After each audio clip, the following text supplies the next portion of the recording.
it is true that every SEAL dreams of combat, their doctrine isn't about anger or recklessness.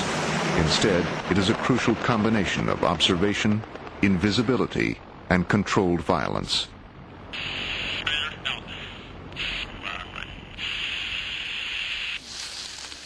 What separates a Navy SEAL or any other special operations force from another soldier is not so much his physical capability, but the mental capability, whether he can handle the mental stress, whether he can think on his feet, think innovatively, and even think creatively as a warrior versus the traditional military mindset, which is to follow orders.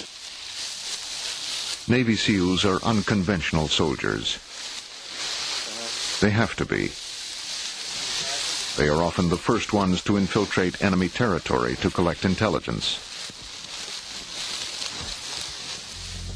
Sniper teams can also clear the area of anything or anyone who may threaten the outcome of their mission.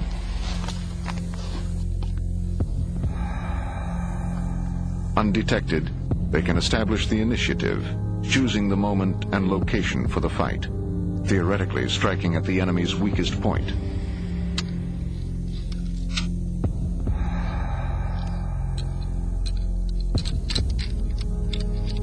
Becoming a sniper is one of the most sought-after jobs within the SEAL units, with some of the most exacting qualifications.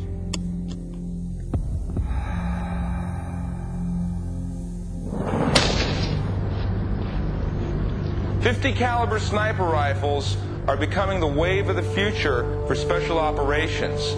With these types of firearms, we don't need to send a demolition team in. We can simply stand off from the target and shoot it. A sniper is an expert with a rifle, surgically precise, capable of hitting a target in exactly the same place over and over again from a distance of almost 3/4 of a mile away.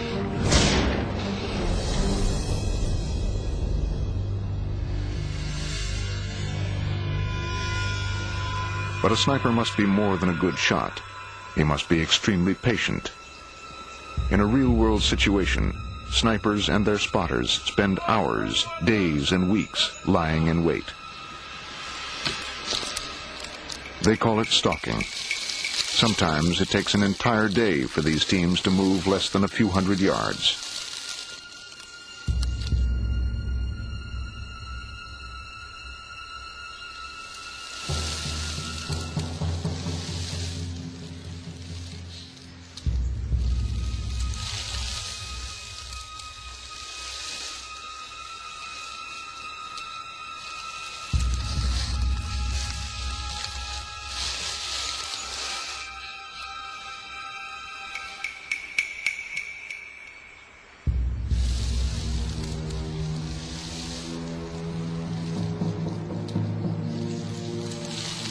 In the SEAL teams, we have the best trained snipers in the military. Our snipers do a lot more than just shoot. They're our forward observers. They're our eyes and ears. Before we go out on a mission, we'll send snipers in to observe the target, to do reconnaissance. That way we can ensure 100% probability of a successful mission when we call the platoon in.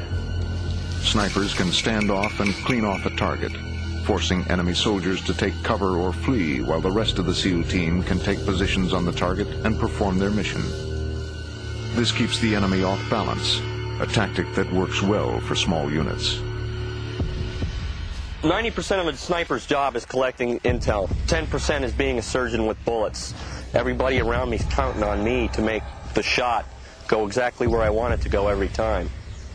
You've got to control your breathing. Everyone knows what happens when they get excited. They might start to shake, they breathe heavier, your heart rate goes up.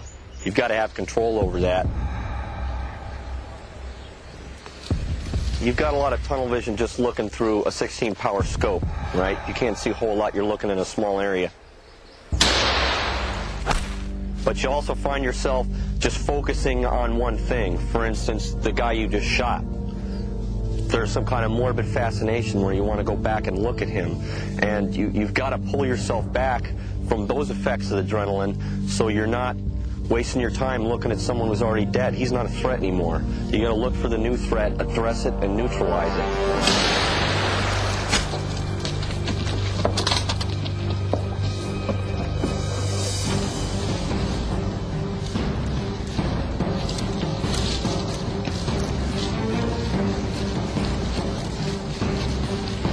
The SEALs will attack a target from several different directions at once. Using the sniper team to cover them, a SEAL squad increases its ability to get in close without being detected or suffering casualties.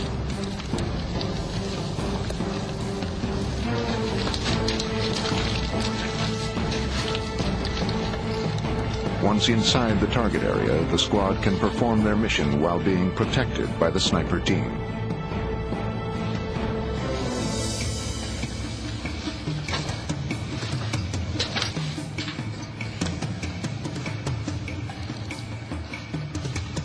For secret intelligence operations that have no clearly defined battle lines or requirement for a conventional military deployment, the SEALs remain an important weapon for American policymakers.